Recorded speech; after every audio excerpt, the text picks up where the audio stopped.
सभी माताओं बहनों से नमस्ते। मैं एक विश्वकर्मा जी का भजन बोलने जा रही हूँ। अपना प्यार दुलार हमारे साथ बनाए रखना।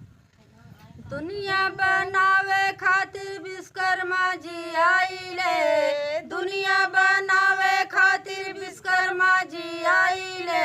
17 सितंबर के घर घर में पूजा भइले, 17 सितंबर के घर घर में पूजा भइले। घर में पूजा भइले हो, घर में पूजा भइले।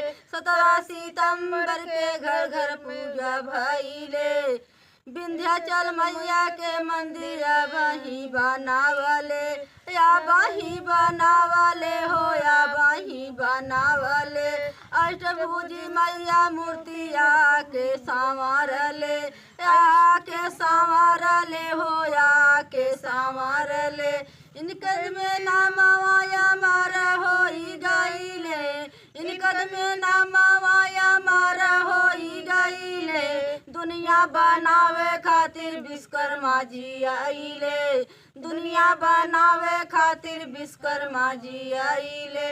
विश्वकर्मा बाबा आइले हो, विश्वकर्मा बाबा आइले, विश्वकर्मा बाबा आइले, विश्वकर्मा बाबा आइले। 17 सितंबर के दिन घर घर पूजा भइले, 17 सितंबर के घर घर में पूजा भइले।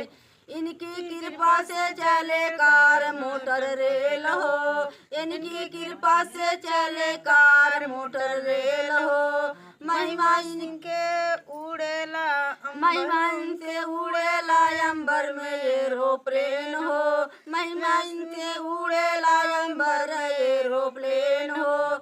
आपके बेटी चंद्रकला है गीतिया बाबा गाइले, आपके बेटी चंद्रकला है गीतिया बाबा गाइली। दुनिया बनावे खातिर विश्वकर्मा जी आइले, दुनिया बनावे खातिर विश्वकर्मा जी आइले। विश्वकर्मा बाबा आइले, विश्वकर्मा बाबा आइले, विश्वकर्मा बाबा आइले, विश्वकर्मा बाबा आइले। दुनिया बनावे खातिर विश्वकर्मा जी आइले, दुनिया बनावे खातिर विश्वकर्मा जी आइले।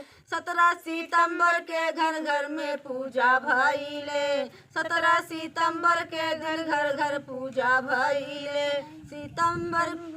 17 सितंबर के दिन सब केहू पूजा कइले, नी सब केहू पूजा कइले हो, सब केहू पूजा कइले। सब बहनी कइली पूजा, सब भैया कइले। 17 सितंबर के दिन घर घर पूजा भइले, 17 सितंबर के दिन घर घर पूजा भइले। सभी बहनों से नमस्ते।